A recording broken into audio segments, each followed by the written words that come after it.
Yes, students, in the last class we have studied about reactions of monosaccharides. In that, we have also studied osazone formations. Osazone formation ಅನ್ನು study ಮಾಡಿವಿ ನಾವು. So in case of glucose ಒಳಗಡೆ osazone ಹೆಂಗ್ formation ಆಗ್ತದೆ ಅನ್ನೋದು ನೋಡಿದೆವು.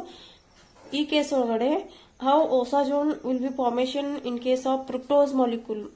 If you consider a fructose molecule and totally ಇಲ್ಲಿ ನಮ್ಗೆ 3 moles of ಫಿನೈಲ್ ಹೈಡ್ರೋಜನ್ ಬೇಕಾಗ್ತದ. ಈ osazone ಫಾರ್ಮೇಶನ್ ಆಗಬೇಕಾದ್ರೆ ಟೋಟಲ್ 3 moles ಬೇಕಾಗ್ತದ. ಈ ಟೈಪ್ ಕ್ವಶನ್ಸ್ ಕೇಳೋ ಚಾನ್ಸಸ್ ಇರ್ತದ. So for the formation of osazone there are totally 3 moles of phenyl hydrogen will be needed. So first by the addition of phenyl hydrogen addition ಮಾಡಿದ್ರಿ ಅಂದ್ರೆ it will attack to the carbonyl center. ಈ centre ಗೆ ಆಗ್ತದೆ. ಇಲ್ಲೇನಾಗ್ತದೆ by the elimination of water molecule ಈ H2 ಮತ್ತು O ಎರಡು eliminate ಆಗಿ ರಿಮೈನಿಂಗ್ ಪಾರ್ಟ್ ಏನದಲ್ಲ ಅದು ಆಡ್ ಆಗ್ತದೆ. So it is an electron deficient center, so it will attack and by rearranging by the elimination of this water molecule you will get the fructose phenyl hydrazone. Fructose phenyl hydrazone formation ಆಗ್ತದೆ. ಇದು only one phenyl hydrogen molecule ಹಾಕಿದಾಗ ಈ intermediate formation ಆಗ್ತದೆ. ಇದೇ same structure ಅನ್ನು ನಾವು ಈ type ಬರಿಬಹುದು. There is tautomerization. We have studied already tautomerization. In this way we can do this one. This double bond will abstract this proton and this double bond is shifting towards this one and nitrogen will abstract this proton. What happens? This tautomerization ಆಗ್ತದೆ ಇಲ್ಲಿ. Then we will get this intermediate. After the formation of this tautomerization what we will have here there is a formation of chelation. ಇಲ್ಲಿ chelation formation ಆಗೋ chance ಅದ because it is a stable one and it is a 6 membered. ಇವೆರಡು ಈ nitrogen ಮ್ಯಾಗಿನ lone pair of electron ಏನಿರ್ತಾವಲ್ಲ ಇದ್ರ ನಡು ಮತ್ತು ಈ ಹೈಡ್ರೋಜನ್ ನಡು there is a formation of bond that is 6 membered chelation. Here chelation is formed. Chelation form ಆದ್ಮೇಲೆ ಈ ಡಬಲ್ ಬಾಂಡ್ ಏನದಾವಲ್ಲ ಈ ಕಡೆ ಶಿಫ್ಟ್ ಆಗ್ತಾವ. ಆಮೇಲೆ ಈ ಬಾಂಡ್ ಬ್ರೇಕ್ ಆಗಿ ದಿಸ್ ಗೋ ಆಸ್ ಅನಿಲಿನ್. ಈ ಹೋಲ್ ಮಾಯಿಟಿ ಏನದಲ್ಲ ಇದು ಅನಿಲಿನ್ ಆಗಿ ಹೊರಗೆ ಹೋಗ್ತದ. So the remaining part is here. ಇಲ್ಲಿ ನಮ್ಗೆ ಏನ್ ಸಿಗ್ತದ ಆಮೇಲೆ ಅಲ್ಡಿಹೈಡ್ ಬರ್ತದ. ಫಸ್ಟ್ ಈಗ ನಮ್ಗ ಆಲ್ಕೋಹಾಲಿಕ್ ಗ್ರೂಪ್ ಇತ್ತು, ಇಲ್ಲಿ ನಮ್ಗೀಗ ಅಲ್ಡಿಹೈಡ್ ಬರ್ತದ by the elimination of this aniline. Aniline ಇಲ್ಲಿ ಎಲಿಮಿನೇಟ್ ಆಗ್ತದ. Again if we are adding one more molecule of phenyl hydrogen, ಇನ್ನೊಂದು ಮಾಲಿಕ್ಯೂಲ್ ನಾವು ಫಿನೈಲ್ ಹೈಡ್ರೋಜನ್ ಹಾಕಿದ್ರೆ ನಮಗ ಗ್ಲೂಕೋಸ್ ಒಳಗಡೆ ಹೆಂಗ್ ಆಲ್ಡಿಹೈಡ್ನಾಗ osazone ಫಾರ್ಮೇಶನ್ ಆಗ್ತಿತ್ತಲ್ಲ, ಫಿನೈಲ್ ಹೈಡ್ರೋಜನ್ ಹೆಂಗ್ ಆಡ್ ಆಗ್ತಿತ್ತಲ್ಲ, ಇಲ್ಲಿನೂ ಸಿಮಿಲರ್ಲಿ ಫಿನೈಲ್ ಹೈಡ್ರೋಜನ್ ಈ ಆಲ್ಡಿಹೈಡಿಕ್ ಗ್ರೂಪ್ಗೆ ಅಟ್ಯಾಕ್ ಆಗ್ತದ. So we will get this is a intermediate. Again if we are adding one more mole of phenyl hydrogen, ಇನ್ನೊಂದು ಮೋಲ್ ಫಿನೈಲ್ ಹೈಡ್ರೋಜನ್ ಹಾಕಿದ್ರೆ ನಾವು ಮತ್ ನಮ್ಗ ಈ ಮತ್ ಈ ನಡು ಮತ್ತೊಂದು ಕಿಲೇಷನ್ ಫಾರ್ಮೇಶನ್ ಆಗ್ತದೆ. That is 6 membered ring formation ಆಗ್ತದೆ. So we will get here osazone at first carbon atom and second carbon atom. ಇಲ್ಲಿ ಏನಾಗ್ತದೆ ನಮ್ಗೆ ನೋಡ್ರಿ, ಇದು NH ಏನದಲ್ಲ C double bond NH and the phenyl hydrogen ಹಾಕಿದ್ರೆ ಸೊ ಇಲ್ಲಿ ಅಮೋನಿಯಾ ಹೋಗ್ತದ. ಸೊ ಹಿಯರ್ NH3 ಎಲಿಮಿನೇಟ್ ಆಗ್ತದೆ. NH2 plus H. Here NH3 ammonia eliminate ಆಗ್ತದ. So we will get osazone. osazone formation ಎಲ್ಲೆಲ್ಲಾಗಿದೆ ಎಟ್ ಕಾರ್ಬನ್ 1 ಮತ್ತು carbon 2. This is fructo osazone. This is about fructose osazone. And the scientist Weygand's mechanism, it does not explain why the osazone stops at a C2 carbon. Carbon 1 carbon 2 ಗಷ್ಟ osazone formation ಆಗಿದೆ. Carbon 2 ಗಷ್ಟ ಯಾಕೆ osazone formation stop ಆಗ್ತದ, next ಯಾಕೆ continue ಆಗಂಗಿಲ್ಲ ಅಂತಂದ ಅವರು explain ಮಾಡ್ಲಿಕ್ಕೆ ಆಗಿಲ್ಲ.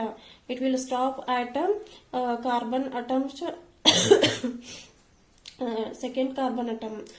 That is the osazone formation stops at C2 carbon atom of either glucose or fructose. Glucose ಒಳಗಡೆನೂ ನಮ್ಗೆ ಸೆಕೆಂಡ್ ಕಾರ್ಬನ್ಗೆ ಸ್ಟಾಪ್ ಆಗಿತ್ತು, ಆಮೇಲೆ ಫ್ರುಕ್ಟೋಸ್ ಒಳಗಡೆನೂ ನಮ್ಗೆ ಸೆಕೆಂಡ್ ಕಾರ್ಬನ್ಗೆ ಸ್ಟಾಪ್ ಆಗಿದೆ. So here there is a intramolecular ring formation is not possible further involving at C3 carbon atom. C2 ಒಳಗೆ ಫಾರ್ಮೇಶನ್ ಆಗ್ಬೇಕಂದ್ರ ಹೊಸ ಜೋನ C3 ಕಾರ್ಬನ್ ಒಳಗಡೆ ಕಾರ್ಬನ್ ಜೊತೆಗೆ ನಮ್ದು C3 ಒಳಗಡೆ ಏನ್ ಕಾರ್ಬನ್ ಅದಲ್ಲ ಅದರ ಜೊತೆಗೆ ಕಿಲೇಷನ್ ಫಾರ್ಮೇಶನ್ ಆಗ್ತದ. ಬಟ್ ನೆಕ್ಸ್ಟ್ ಫರ್ದರ್ ಏನದಲ್ಲ ಕಿಲೇಷನ್ ಫಾರ್ಮೇಶನ್ ಆಗಂಗಿಲ್ಲ. The failure to undergo further reaction has been explained by substitution of the osazone by chelation, that is phenyl hydrogens have a ring structures. Here we have a 3 ring structures. Chelation hang formation ಆಗ್ತದೆ. There are 3 possible structures. This is 1 and this is 2 and this is 3. ಇವು 3 possible ring structures ಅದಾವ ಇಲ್ಲಿ. But in the year Fisher in the year 1944 he proposed structure 1 and 2. ಇದು structure 1 ಮತ್ತು structure 2 ಅನ್ನ Fisher propose ಮಾಡ್ತಾನೆ. ಹಿಂಗ ಕಿಲೇಷನ್ ಆಗುತ್ತಾ, ಹಿಂಗ ಓಸಾಜೋನ್ ಫಾರ್ಮೇಶನ್ ಆಗುತ್ತಾ ಅಂತ. But Mester in the year 1955 to 65 believe that the structure 1 was the correct structure. ಆಮೇಲೆ ಬಿಲೀವ್ ಮಾಡಿರ್ತಾನ structure 1 is the correct structure. But Blair et al. In the year 1969 from their chemical IR and UV spectra studies believe that neither 1 nor 2 are the correct structure. 1 correct illa ಮತ್ತು 2 correct illa, but he proposed that this third structure is a correct structure.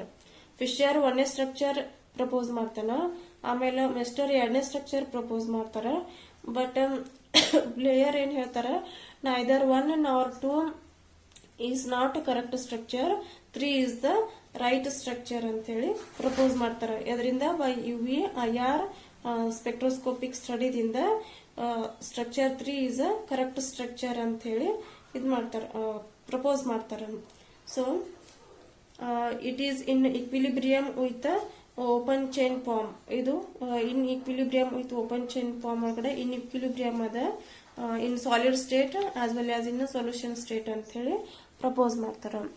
So according to Blair the third is a right structure. So next we move towards typical conversions in monosaccharides. How to convert aldopentoses into aldohexoses and aldohexoses into aldopentoses we'll study. The first one is these are important for your examination point also.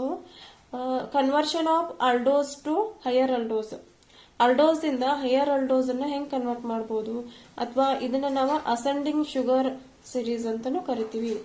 So this is also called as pentoses is converted into hexoses. Pentoses ಇಂದ hexoses convert ಮಾಡ್ಬೇಕಂದ್ರೆ 5 carbon ಇಂದ 6 carbon ಗೆ increase ಮಾಡಬೇಕು.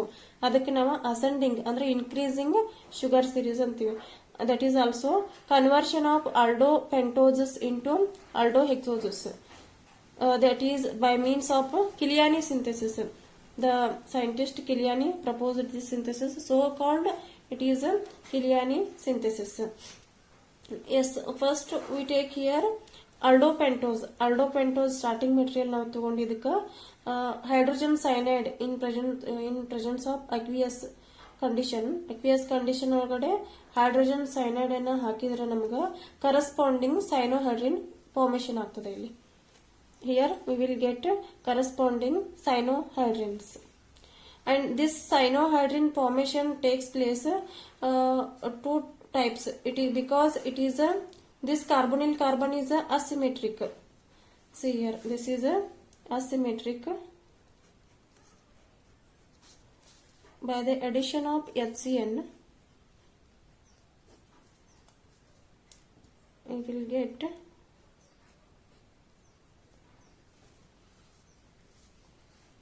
or ನಿಮ್ಗ ಇದು asymmetric carbon ಅದ. So ಈ ಕಡೆನೂ ಫಾರ್ಮೇಶನ್ ಆಗಬಹುದು ಸೈನೋಹೈಡ್ರಿನ್, ಈ ಕಡೆನೂ ಫಾರ್ಮೇಶನ್ ಆಗಬಹುದು. Theoretically 2 lactones will be possible here. Since 2 cyanohydrins may be formed when hydrogen cyanide on the aldopentoses. ಯಾಕಂದ್ರೆ ಅಸಿಮೆಟ್ರಿಕ್ ಕಾರ್ಬನ್ ಅದಲ್ಲ. So 2 epimeric aldohexoses should be obtained. There is a chance of formation of 2 cyanohydrin. Yes, after the addition of barium hydroxide in under acidic condition, ಈ C N ಏನದಲ್ಲ C N ಇದ್ದು C O H ಆಗಿ convert ಆಗ್ತದೆ. Remaining carbon same ಅದಾವ, one carbon extra addition ಆಗಿರ್ತದೆ ಇಲ್ಲಿ. So we will get here COOH. Under heating condition, what we will get gamma lactone. Here at gamma position the lactone formation takes place between this carbon and this carbon, so it is called as a gamma lactone under heating condition. This polyhydroxy acid ಏನಿತ್ತಲ್ಲ, polyhydroxy acid is evaporated to dryness, that is heat ಮಾಡಿದ್ರಿ ಅಂತಂದ್ರೆ ನೀವು ನಿಮ್ಗೆ gamma lactones ಸಿಗ್ತಾವ. Which on reduction with sodium amalgam to give aldo hexoses. ಇದನ್ನ ನೀವು reduction ಮಾಡಿದ್ರಿ ಅಂದ್ರೆ under H2SO4 condition ಒಳಗಡೆ you will get glucose or which is called aldo hexoses, that is ascending sugar series formation ಆಗ್ತದೆ. So this is a typical conversion of a monosaccharide, that is aldopentoses into aldohexoses. This is aldopentose ದಿಂದ ನೀವು glucose or aldohexose ಆಗಿ convert ಮಾಡಬಹುದು. So this is by Kiliani synthesis.